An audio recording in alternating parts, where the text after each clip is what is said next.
ಎಲ್ರಿಗೂ ನಮಸ್ಕಾರ. ಎಸ್ಬಿಕೆ ಕನ್ನಡ ಯೂಟ್ಯೂಬ್ ಚಾನಲ್ಗೆ ನಿಮಗೆ ಸ್ವಾಗತ. 22 ಆಗಸ್ಟ್ 2024 ಪ್ರಚಲಿತ ವಿದ್ಯಮಾನಗಳನ್ನು ಈ ವಿಡಿಯೋದಲ್ಲಿ ನೋಡ್ತಾ ಹೋಗೋಣ. ಕ್ಲಾಸ್ ನೋಟ್ಸ್ ನಿಮಗೆ ನೋಡಬೇಕು ಅಂದರೆ ಟೆಲಿಗ್ರಾಮಲ್ಲಿ ಅವೈಲೇಬಲ್ ಇರುತ್ತೆ. ಡಿಸ್ಕ್ರಿಪ್ಷನ್ ಲಿಂಕ್ ಇದೆ, ಹೋಗಿ ಅಟೆಂಡ್ ಮಾಡಿ. ಗ್ರೂಪ್ನ ಜಾಯ್ನ್ ಆಗಿ ಅಲ್ಲಿ ನೀವು ಡೌನ್ಲೋಡ್ ಮಾಡ್ಕೋಬೋದು. ಕಳೆದ 19 ತಿಂಗಳ ಪ್ರಚಲಿತ ವಿದ್ಯಮಾನಗಳ PDF ನೋಟ್ ಸಾಫ್ಟ್ ಕಾಪಿ ಬೇಕು ಅಂದರೆ ಇಲ್ಲಿ ಕಾಣ್ತಿರುವಂಥ QR ಕೋಡನ್ನು ಯೂಸ್ ಮಾಡಿ ಸ್ಕ್ಯಾನ್ ಮಾಡಿ ಪೇಮೆಂಟನ್ನು ಮಾಡಿ ಆ ಒಂದು ಸ್ಕ್ರೀನ್ಶಾಟನ್ನು ಈ ಒಂದು ಜಿಮೇಲ್ sbk18578@gmail.comಗೆ ಸೆಂಡ್ ಮಾಡಿದ್ರೆ ನಿಮಗೆ ಸಾಫ್ಟ್ ಕಾಪಿಯನ್ನು ಕಳಿಸ್ಕೊಡ್ಲಾಗುತ್ತೆ.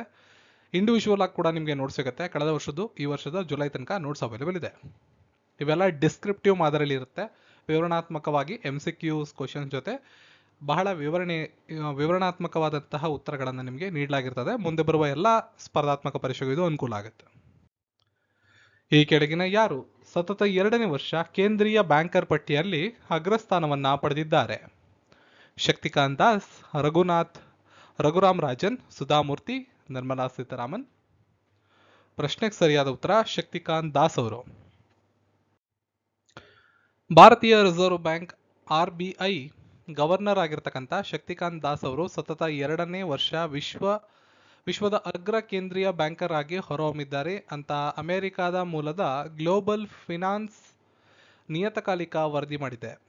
ಹಣದುಬ್ಬರ ನಿಯಂತ್ರಣ, ಆರ್ಥಿಕ ಅಭಿವೃದ್ಧಿಯ ಗುರಿ ಸಾಧನೆ, ಬಡ್ಡಿದರ ನಿರ್ವಹಣೆಯಲ್ಲಿ ಮಾಡಿದ ಸಾಧನೆಗಾಗಿ ನಮ್ಮ RBIನ ಗವರ್ನರ್ ಶಕ್ತಿಕಾಂತ್ ದಾಸ್ ಅವರು ಮೊದಲ ಸ್ಥಾನವನ್ನು ಪಡ್ಕೊಂಡಿರ್ತಾರೆ.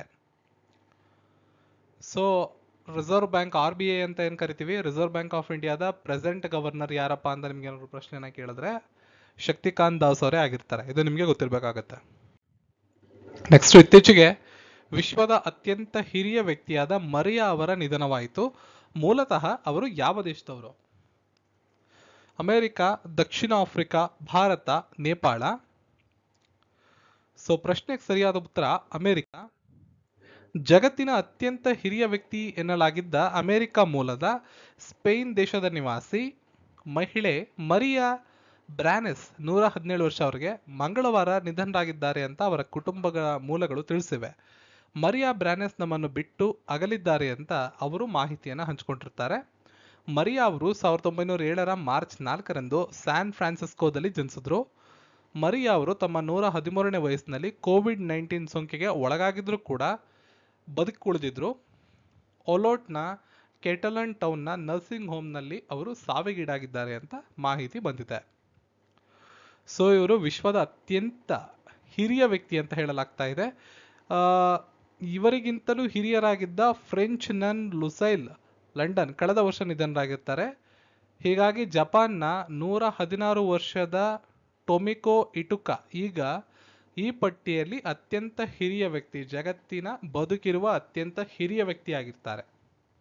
ಅವ್ರಿಗೆ 116 ವರ್ಷ, ಟೊಮಿಕೋ ಇಟುಕಾ. ನೆಕ್ಸ್ಟ್, ಭಾರತ ಸರ್ಕಾರದ ಮಾರ್ಗಸೂಚಿಯ ಪ್ರಕಾರ ಕೆಳಕಂಡ ಯಾವ ಸೋಂಕಿನ ಸಂಪರ್ಕಕ್ಕೆ ಬಂದ ವ್ಯಕ್ತಿಗಳು 21 ದಿನದವರೆಗೆ ಇತರ ಸಂಪರ್ಕಕ್ಕೆ ಬಾರದಂತೆ ಪ್ರತ್ಯೇಕವಾಗಿರಬೇಕು? ಮಂಕಿಪಾಕ್ಸ್, HIV, ಹೆಪಟೈಟಿಸ್ B, ಆನೆಕಾಲು ರೋಗ. ಸರಿಯಾದ ಉತ್ತರ ಮಂಕಿಪಾಕ್ಸ್.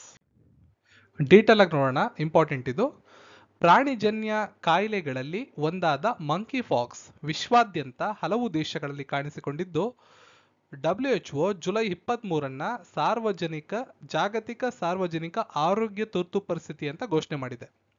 ಭಾರತದಲ್ಲೂ ಕೂಡ ಈ ಪ್ರಕರಣಗಳು ಪತ್ತೆಯಾಗಿರುವ ಹಿನ್ನೆಲೆಯಲ್ಲಿ ಕೇಂದ್ರ ಸರ್ಕಾರ ಮಂಕಿಪಾಕ್ಸ್ ಕಾಯಿಲೆಯ ನಿರ್ವಹಣೆಗೆ ಮಾರ್ಗಸೂಚಿಯನ್ನು ಬಿಡುಗಡೆ ಮಾಡಿದೆ. ವಿಮಾನ ನಿಲ್ದಾಣ, ಬಂದರುಗಳಲ್ಲಿ ಅಂತಾರಾಷ್ಟ್ರೀಯ ಪ್ರಯಾಣಿಕರ ಮೇಲೆ ಕಟ್ಟೆಚ್ಚರ ವಹಿಸುವುದಕ್ಕೆ ಕ್ರಮ ಕೈಗೊಳ್ಳಲಾಗಿದೆ. ಸೋಂಕಿತರ ಚಿಕಿತ್ಸೆಗಾಗಿ ದಿಲ್ಲಿಯ ರಾಮ್ ಮನೋಹರ್ ಲೋಹಿಯಾ ಆಸ್ಪತ್ರೆ, ಲೇಡಿ ಹಾರ್ಡಿಂಜ್ ಆಸ್ಪತ್ರೆ, ಸಫ್ದರ್ಜಂಗ್ ಆಸ್ಪತ್ರೆ ಸೇರಿದಂತೆ ಈ 3 ಆಸ್ಪತ್ರೆಗಳನ್ನು ಆಯ್ಕೆ ಮಾಡಲಾಗಿದೆ. ಸದ್ಯ ದೇಶದ 32 ಪ್ರಯೋಗಾಲಯಗಳು ಎಂಪಾಕ್ಸ್ ಪರೀಕ್ಷೆಗೆ ಸಜ್ಜುಗೊಂಡಿವೆ. ಮಂಕಿಪಾಕ್ಸ್ ಪ್ರಕರಣಗಳನ್ನು ನಿಭಾಯಿಸಲು ಆಸ್ಪತ್ರೆಗಳು ಸಿದ್ಧವಾಗಿರಬೇಕು ಅಂತ ಕೇಂದ್ರ ಎಲ್ಲ ರಾಜ್ಯಗಳಿಗೆ ಸೂಚನೆಯನ್ನು ಕೊಟ್ಟಿದೆ. ಹಾಗಿದ್ರೆ ಏನಿದು ಮಂಕಿಪಾಕ್ಸ್? ಸ್ಮಾಲ್ ಪಾಕ್ಸ್, ಸಿಡುಬು ಮತ್ತು ಚಿಕನ್ ಪಾಕ್ಸ್ಗಳ ಸ್ವರೂಪದ ಮಂಕಿಪಾಕ್ಸ್ ಕಾಯಿಲೆಯಲ್ಲೂ ಸಿಡುಬಿನ ಹೋಲಿಕೆ ಇರುತ್ತದೆಯಾದರೂ ತೀವ್ರತೆ ಸಿಡುಬಿನಷ್ಟಿರೋದಿಲ್ಲ. ಮರಣದ ಅಪಾಯ ಕೂಡ ತೀರಾ ಕಡಿಮೆ ಇರುತ್ತೆ. ಇದು 24 ವಾರಗಳವರೆಗೆ ಮನುಷ್ಯನನ್ನು ಕಾಡುತ್ತೆ. ಪೀಡಿತರಲ್ಲಿ ಸಾವಿನ ಪ್ರಮಾಣ 3% ಅಂತ WHO ಹೇಳಿದೆ.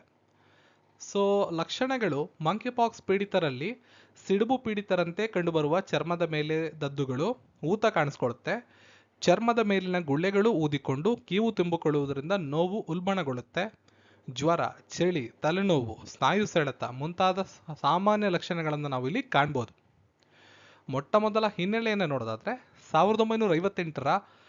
1958ರಲ್ಲಿ ಡೆನ್ಮಾರ್ಕ್ನ ಕೂಪನ್ ಹ್ಯಾಗನ್ನಲ್ಲಿ ಮಂಕಿ ಪಾಕ್ಸ್ ಮೊಟ್ಟ ಮೊದಲನೇ ಬಾರಿಗೆ ಕಾಣಿಸ್ಕೊಳ್ತು. ನಂತರ 1986ರಲ್ಲಿ ಆಫ್ರಿಕಾದ ಕೇಂದ್ರ ಮತ್ತು ಪಶ್ಚಿಮ ಭಾಗಗಳಲ್ಲಿ ಕಾಣಿಸಿಕೊಂಡ ಬಗ್ಗೆ ಮಾಹಿತಿಗಳು ವರದಿಯಾಗಿರ್ತವೆ.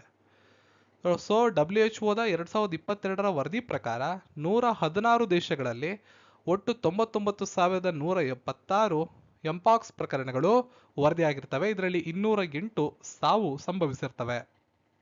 ಭಾರತದಲ್ಲಿ 2022ರಿಂದ 30 ಮಂಕಿಪಾಕ್ಸ್ ಪ್ರಕರಣಗಳು ಪತ್ತೆಯಾಗಿದ್ದು, ಭಾರತದಲ್ಲಿ ಕಳೆದ ವರ್ಷ ಮಾರ್ಚ್ನಲ್ಲಿ ಈ ಪ್ರಕರಣ ಪತ್ತೆಯಾಗಿತ್ತು. ಸೊ ಮಾರ್ಗಸೂಚಿ ಭಾರತ ಸರ್ಕಾರ ಹೊರಡಿಸಿರೋದೇನು ಅಂದರೆ, ಸೋಂಕಿನ ಸಂಪರ್ಕಕ್ಕೆ ಬಂದ ವ್ಯಕ್ತಿಗಳು 21 ದಿನದವರೆಗೆ ಇತರರ ಸಂಪರ್ಕಕ್ಕೆ ಬಾರದಂತೆ ಪ್ರತ್ಯೇಕವಾಗಿರಬೇಕು, ಮಾಸ್ಕ್ ಧರಿಸಬೇಕು, ಕೈಗಳನ್ನು ಆಗಾಗ ಸ್ವಚ್ಛ ಮಾಡಿಕೊಳ್ಳಬೇಕು, ಚರ್ಮದ ಮೇಲಿನ ಗುಳ್ಳೆಗಳು ಒಣಗುವವರೆಗೂ ಅವುಗಳ ಮೇಲೆ ಯಾವಾಗಲೂ ಹೊದಿಕೆ ಹಾಕಿರಬೇಕು, ಸಿಡುಬು ನಿರ್ಮೂಲನೆಗೆ ಬಳಸುತ್ತಿದ್ದ ಲಸಿಕೆಗಳನ್ನೇ ಈ ಒಂದು ಮಂಕಿಪಾಕ್ಸ್ ಕಾಯಿಲೆಗೂ ಪರಿಣಾಮಕಾರಿ ಔಷಧಿಯಾಗಿ ಬಳಸಲಾಗ್ತಾ ಇದೆ. ಇದಿಷ್ಟು ನಿಮಗೆ ಗೊತ್ತಿರಬೇಕಾಗಿರುವಂಥ ಮಾಹಿತಿ. ಇಂಪಾರ್ಟೆಂಟ್ ಟಾಪಿಕ್ ಇದು, ಯಾಕೆಂದರೆ WHO ಜಾಗತಿಕ ಸಾರ್ವಜನಿಕ ಆರೋಗ್ಯ ತುರ್ತು ಪರಿಸ್ಥಿತಿ ಅಂತ ಘೋಷಣೆ ಮಾಡಿರೋದ್ರಿಂದ ಮುಂದೆ ಬರುವ ಎಲ್ಲ ಸ್ಪರ್ಧಾತ್ಮಕ ಪರೀಕ್ಷೆಗಳಲ್ಲೂ ಇದರ ಬಗ್ಗೆ ಡೀಟೇಲ್ ಆಗಿ ಕ್ವಶನ್ ಕೇಳೋ ಸಾಧ್ಯತೆಗಳಿದೆ. ಈವನ್ KS ಎಕ್ಸಾಮಲ್ಲೂ ಕೂಡ ಇದ್ರ ಮೇಲೆ ಪ್ರಶ್ನೆ ಬರುವಂಥ ಸಾಧ್ಯತೆಗಳು ಇದೆ. Next, answer in the call to Kohli ಇದು ಯಾವ ಮಾಜಿ ಕ್ರಿಕೆಟಿಗನ ಕುರಿತಾದ ಜೀವನ ಚರಿತ್ರೆಯಾಗಿದೆ? ಸರಿಯಾದ ಉತ್ತರ ವೆಸ್ಲಿ ಹಾಲ್. ವೆಸ್ಟ್ ಇಂಡೀಸ್ನ ಮಾಜಿ ವೇಗದ ಬೌಲರ್ ವೆಸ್ಲಿ ಹಾಲ್ ಜೂನ್ನಲ್ಲಿ ವಿಂಡೀಸ್ನಲ್ಲಿ T20 ವಿಶ್ವಕಪ್ ನಡೆಯುತ್ತಿರುವ ವೇಳೆ ವೆಸ್ಲಿ ಹಾಲ್ ಅವರು ಭಾರತದ ಅಗ್ರಮಾನ್ಯ ಬ್ಯಾಟ್ಸ್ಮನ್ ಆದ ವಿರಾಟ್ ಕೊಹ್ಲಿ ಅವರಿಗೆ ತಮ್ಮ ಜೀವನದ ಚರಿತ್ರಾ ಕೃತಿಯಾದ answering the call to Kohli ಕೃತಿಯನ್ನು ಉಡುಗೊರೆಯಾಗಿ ಕೊಟ್ಟರು. ವೆಸ್ಲಿ ಹಾಲ್ ವೆಸ್ಟ್ ಇಂಡೀಸ್ ಪರ 48 ಟೆಸ್ಟ್ ಪಂದ್ಯಗಳನ್ನಾಡಿದ್ದು 192 ವಿಕೆಟ್ಗಳನ್ನು ಪಡೆದಿರ್ತಾರೆ. ಭಾರತೀಯ ಪ್ಯಾರಾ ಒಲಿಂಪಿಕ್ಸ್ ಸಮಿತಿಯ ಉಪಾಧ್ಯಕ್ಷರಾದ ಯಾರು ಒಲಿಂಪಿಕ್ಸ್ನಲ್ಲಿ ಅಂದರೆ ಪ್ಯಾರಾ ಒಲಿಂಪಿಕ್ಸ್ನಲ್ಲಿ ಭಾರತೀಯ ತಂಡದ ಡಿ ಮಿಷನ್ ಆಗಿ ನೇಮಕಗೊಂಡಿದ್ದಾರೆ? ಸೊ ಪ್ರಶ್ನೆಗೆ ಸರಿಯಾದ ಉತ್ತರ ಸತ್ಯಪ್ರಕಾಶ್. ಭಾರತೀಯ ಪ್ಯಾರಾ ಒಲಿಂಪಿಕ್ಸ್ ಸಮಿತಿಯ ಉಪಾಧ್ಯಕ್ಷರು ಕೂಡ ಹೌದು. ಈಗ ನಡೆಯುವಂಥ ಪ್ಯಾರಿಸ್ನ ಪ್ಯಾರಾ ಒಲಿಂಪಿಕ್ಸ್ ತಂಡದ ಭಾರತ ತಂಡದ ಚೀಫ್ ಡಿ ಮಿಷನ್ ಆಗಿ ನೇಮಕಗೊಂಡಿದ್ದಾರೆ. ಆಗಸ್ಟ್ 28ರಿಂದ ಈ ಕ್ರೀಡಾಕೂಟ ಆರಂಭಗೊಳ್ಳಲಿದ್ದು 12 ವಿಭಾಗಗಳಲ್ಲಿ 84 ಪ್ಯಾರಾ ಅಥ್ಲೀಟ್ಗಳು ಭಾರತದ ತಂಡವನ್ನು ಈ ಒಂದು ಒಲಿಂಪಿಕ್ಸ್ನಲ್ಲಿ ಪ್ರತಿನಿಧಿಸುತ್ತಾರೆ. ಸೊ ಪ್ರಶ್ನೆ, ಕೃಷಿ ಉತ್ಪನ್ನಗಳ ರಫ್ತಿನಲ್ಲಿ ಭಾರತಕ್ಕೆ ಎಷ್ಟನೇ ಸ್ಥಾನ ದೊರೆತಿದೆ? ಇತ್ತೀಚೆಗೆ ಒಂದು ವರದಿ ಪ್ರಕಟ ಮಾಡಿದೆ WTO, ವರ್ಲ್ಡ್ ಟ್ರೇಡ್ ಆರ್ಗನೈಸೇಷನ್ ಅಂತ. ಅದರ ಅನುಗುಣವಾಗಿ ಕೃಷಿ ಉತ್ಪನ್ನಗಳ ರಫ್ತಿನಲ್ಲಿ ಭಾರತ 8ನೇ ಸ್ಥಾನವನ್ನು ಪಡೆದಿದೆ. ಕೃಷಿ ಪ್ರಧಾನ ದೇಶವಾದ ಭಾರತದಲ್ಲಿ ಕೃಷಿ ಉತ್ಪನ್ನಗಳ ರಫ್ತು ಪ್ರಮುಖವಾಗಿರುತ್ತೆ. ಕೆಲ ಭೌಗೋಳಿಕ ರಾಜಕೀಯ ವಿದ್ಯಮಾನಗಳು ರಫ್ತು ಪ್ರಮಾಣದ ಮೇಲೆ ಪರಿಣಾಮವನ್ನು ಬೀರುತ್ತವೆ. ಆದರೆ ವಿಶ್ವ ವ್ಯಾಪಾರ ಸಂಸ್ಥೆ WTO ಅಂತ ಕರಿತೀವಿ, ವರ್ಲ್ಡ್ ಟ್ರೇಡ್ ಆರ್ಗನೈಸೇಷನ್, ಈ ಕುರಿತು ಒಂದು ವರದಿಯನ್ನು ಪ್ರಕಟ ಮಾಡಿದ್ದಾರೆ. ಅದರಲ್ಲಿ ಅಂತಾರಾಷ್ಟ್ರೀಯ ಮಟ್ಟದಲ್ಲಿ ಕೃಷಿ ಉತ್ಪನ್ನಗಳ ರಫ್ತಿನಲ್ಲಿ ಭಾರತ 8ನೇ ಸ್ಥಾನವನ್ನು ಪಡೆದುಕೊಂಡಿದೆ. ಇತ್ತೀಚೆಗಷ್ಟೇ ವಿಶ್ವದ ವ್ಯಾಪಾರ ಸಂಸ್ಥೆ 2023ರ ಸಾಲಿನ ಜಾಗತಿಕ ಕೃಷಿ ಉತ್ಪನ್ನಗಳ ರಫ್ತು ಕುರಿತು ವ್ಯಾಪಾರ ಅಂಕಿಅಂಶಗಳ ವರದಿಯನ್ನು ಬಹಿರಂಗಗೊಳಿಸಿದೆ. ಈ ಪೈಕಿ ಭಾರತ $55 ಬಿಲಿಯನ್ ಮೊತ್ತದ ಕೃಷಿ ಉತ್ಪನ್ನಗಳನ್ನು ರಫ್ತು ಮಾಡುವ ಮೂಲಕ ಜಾಗತಿಕವಾಗಿ 8ನೇ ಸ್ಥಾನಕ್ಕೆ ಏರಿದೆ.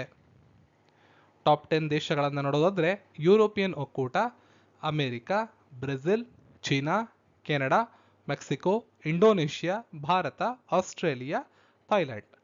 ಅಗ್ರಸ್ಥಾನಿಯಾಗಿ ಯುರೋಪಿಯನ್ ಒಕ್ಕೂಟ EU ಬರುತ್ತೆ, ಯುರೋಪಿಯನ್ ಯೂನಿಯನ್ ಅಂತ ಹೇಳ್ತೀವಿ. ಅದಾದಮೇಲೆ ಅಮೆರಿಕ 2ನೇ ಸ್ಥಾನ, Brazil 3, China 4, Canada 5, Mexico 6, Indonesia 7, Bharat 8, Australia 9 ಮತ್ತು ಥೈಲ್ಯಾಂಡ್ 10. ಅಂತಾರಾಷ್ಟ್ರೀಯ ವ್ಯಾಪಾರದ ಕುರಿತು ಮಾಹಿತಿ ಪಡೆಯಲು WTO 2023ರಲ್ಲಿ ಹೊಸದೊಂದು ಅವಕಾಶವನ್ನು ಕಲ್ಪಿಸಿದ್ದು, ಇಲ್ಲಿ ಜಾಗತಿಕ ವ್ಯಾಪಾರ ವಹಿವಾಟುಗಳ ಕುರಿತು ಎಲ್ಲ ಅಂಶಗಳನ್ನು ಕರಾರುವಕ್ಕಾಗಿ ತಿಳಿದುಕೊಳ್ಳಬಹುದಾಗಿದೆ. ಈ ದಿನದ ಪ್ರಶ್ನೆ: ಇತ್ತೀಚೆಗೆ ನಡೆಯುತ್ತಿರುವ ಪ್ಯಾರಿಸ್ ಒಲಿಂಪಿಕ್ಸ್ನಿಂದ ಕೆಳಕಂಡ ಯಾವ ದೇಶದ ಅಥ್ಲೆಟ್ಗಳನ್ನು ನಿಷೇಧ ಮಾಡಲಾಗಿದೆ? ಉತ್ತರವನ್ನು ಈ ವಿಡಿಯೋದ ಕಾಮೆಂಟ್ ಸೆಕ್ಷನಲ್ಲಿ ತಿಳಿಸಿ. ಉತ್ತರವನ್ನು ವೆರಿಫೈ ಮಾಡ್ಕೊಳ್ಳೋ ಆಸೆ ಇದ್ದರೆ ನಮ್ಮ ಈ ವಿಡಿಯೋದ ಡಿಸ್ಕ್ರಿಪ್ಷನಲ್ಲಿ ನಮ್ಮ ವೆಬ್ಸೈಟ್ನ ಲಿಂಕ್ ಇರುತ್ತೆ, KPSC ಜಂಕ್ಷನ್ ಅಂತ. ಅಲ್ಲಿ ಕ್ಲಿಕ್ ಮಾಡಿ ಡೈರೆಕ್ಟ್ ವೆಬ್ಸೈಟಲ್ಲಿ ಹೋಗಿ ಕ್ವಿಜ್ ಓಪನ್ ಆಗುತ್ತೆ. ಅಲ್ಲಿ 5 ಪ್ರಶ್ನೆಗಳನ್ನು ಕೊಡಲಾಗಿದೆ. ಹಿಂದಿನ ದಿನಗಳಲ್ಲಿ ನಡೆದಿರತಕ್ಕಂಥ ಪ್ರಚಲಿತ ವಿದ್ಯಮಾನಗಳ 5 ಪ್ರಶ್ನೆಗಳು ರಿವಿಷನ್ ಪ್ರೊಸೆಸ್ಗೆ ತುಂಬ ಅನುಕೂಲ ಆಗುತ್ತೆ. ನೀವು ಅದನ್ನು ಅಟೆಂಡ್ ಮಾಡ್ಬೋದು, ಉತ್ತರವನ್ನು ವೆರಿಫೈ ಮಾಡ್ಕೋಬೋದು, ಜೊತೆಗೆ ನಿಮ್ಮ ಕ್ವಶನ್ಸನ್ನು, ಕರೆಂಟ್ ಅಫೇರ್ಸ್ ಕ್ವಶನ್ಸನ್ನು ರಿವೈಸ್ ಕೂಡ ಮಾಡ್ಕೋಬೋದಾಗಿರುತ್ತೆ. ಇದಾಗುತ್ತೆ ಇವತ್ತಿನ ವಿಡಿಯೋ. ಈ ವಿಡಿಯೋ ಇಷ್ಟ ಆಗಿದ್ರೆ ಲೈಕ್ ಮಾಡಿ, ಶೇರ್ ಮಾಡಿ, ಚಾನಲ್ ಸಬ್ಸ್ಕ್ರೈಬ್ ಮಾಡಿ. ಸಿಗೋಣ ಮತ್ತೊಂದು ವಿಡಿಯೋ ಅಂತ. ಎಲ್ರಿಗೂ ಧನ್ಯವಾದಗಳು.